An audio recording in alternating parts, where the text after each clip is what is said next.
민사 소송이라는 건 뭐야? 소송에서 돈을 받는다. 그게 이제 간명하게 말하는 민사인 건데 그거를 관장하는 법이 민법이에요. 민법.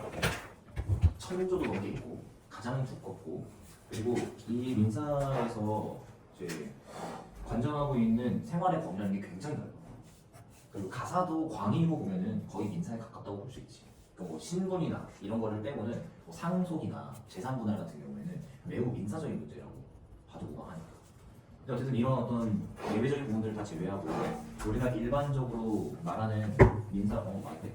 그래서 민법에서 굉장히 많은 것들을 관장하고 있다. 이제 시작을 하면 민법 1조를 볼 일이 전혀 없는데 한번 읽어볼게요. 법원인데 민사에 관하여 법률의 규정이 없으면 관습법에 의하고 관습법이 없으면 조리에 의하다. 이게 법원이에요. 법원이라는 뜻은 뭐냐면 법의 근원이라고 생각하면 돼요. 그러니까 이제 민사에 관해서는 뭘로 판단할 거냐에 대한 기준을 여기서 정하고 시작합니다. 그러니까 법이 있으면 법대로 하고 법도 없으면 관습법으로 하고 관습법도 없으면 조리에 의하다. 이거예요.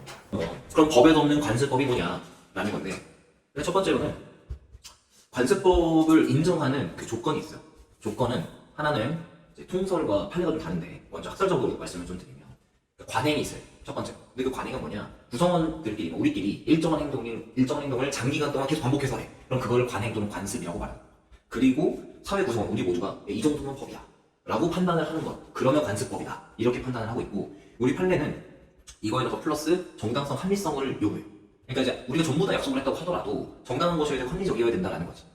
그래서 이게 우리가 일반적으로 느끼는 건 뭐냐면 예전에도 그런 얘기 막 했었는데 뭐 이제 법적 확신에 이르지 못한 관행으로서는 이런 게 있어요. 사람들이 이건 아니다 이런 얘기 많이 해요. 예를 들어서 뭐 누가 깻잎 논쟁 우리가 생각해봅시다. 요즘엔 유행 지냈다고 하는데 깻잎 이렇게 따지는 거 말하는 누구는 그건 아니지 그건 아니라고 어떤 애는 괜찮다고 해요. 그러면 이거는 과연 관행에 이르렀다고 볼 수 있는 거 없는가? 그럴 수 없다고 보는 거지. 법적 확신 당연히 없는 거고 근데 엄마한테 효도를 해야 돼.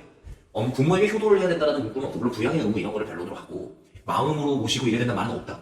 근데 그건 관습법 수준이니까 이런 것들을 우리가 한번 고민해볼 부분들이 있는 거예요. 그래서 그럼 이 관습법을 언제 규정으로 작용하느냐? 아까 1조에 뭐라고 돼 있어요? 법원에 규정이 없으면 관습법 쓰는 거니까 이거를 보충적 효력이라고 말해요. 보충적 효력이라 하면 보충적으로 이 효력을 이거를 활용한다라는 뜻으로 생각하면 돼요. 민법의 관습법으로 인정되는 게 몇 개가 있는데 명인 방법이라는 게 있어요. 나무에다가 이렇게 끈을 줄여 놓는다거나 그리고 관습법, 관습상 법정지상권이라는 게 있는데 법정지상권은 이름이 뭐야? 법정지상권이죠. 법에 정해져 있는 지상권인데 관습상은 매우 유사하기 때문에 우리가 지상권으로 인정하는 것들이 있어. 그걸 관습상 법정지상권이라고 해요. 이거 말고 분묘기지권, 이거 뭐지? 그 분묘 있잖아요. 무덤, 그리고 뭐 명신탁, 종중 뭐 이런 게 있어요. 그리고 제일 우리가 의아하게 받아들여야 되는 건 사실혼. 사실혼이 관습법이에요. 뭐가 사실혼이다라는 규정이 있는 게 아니야. 근데 보통 뭐 결혼식을 한다거나 뭐 양가 부모님하고 뭐 관계가 있다거나 뭐 이런 것들로 판단을 하지만 법률상으로 인정되는 건 아니에요. 다만 이제 신고를 하면 뭐 신고를 했을 때 효과를 누리지 못한다는 차이가 있고 실제는 똑같지만 이런 부분이 있다. 아까 마지막으로 관습법이 없으면 뭐라고 그랬죠? 조리라고 했죠. 조리가 뭘까? 이거야말로 진짜 이건 아니지. 그건 진짜 아니지. 우리가 말하는 그거. 근데 그건 아니지라는 거에 대한 기준이 명확하냐? 그렇지 않잖아. 그리고 조금 내가 좀 educated person이라고 생각하는 사람들은 이건 아니지라고 생각하면서도 사람에 따라 다를 수도 있다라는 전제를 계속 얘기하죠. 그래 입장이나 뭐 상황이나 뭐 성격에 따라 다를 수도 있지만 그래도 일반적으로는 이렇지 않냐라고 말할 때 그 일반적인 그게 조리라고 보면 돼요. 그거를 조리라고 우리가 얘기해. 이거는 어떤 이 의미를 말하면 사문의 도리, 법의 일반 원리, 경험칙, 사회 통념인데 누가 판단하나? 판사님들이 판단합니다.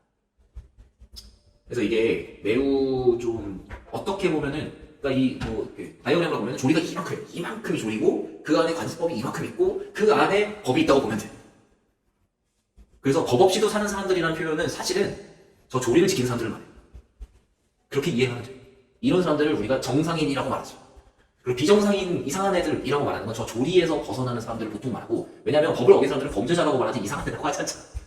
그러니까 보통 관습법 또는 조리를 어기는 사람들을 우리가 이상한 사람이라고 말하는 거야. 비정상적인 애들, 상식적이지 않은 애들. 그럼 여기서 말하는 그 상식이 뭘까? 그게 조리인 거야. 그렇습니다. 그들은 최소한을 정해놓은 것에 가깝다고 보면 되고 이 관습법은 그것보다는 조금 더 상위에 규범에 가까운 것들을 규정하고자 하는 게 관습법이다. 이거랑 구별해야 되는 게 사실인 관습인 건데 있어요. 이게 106조에 있는데 이거는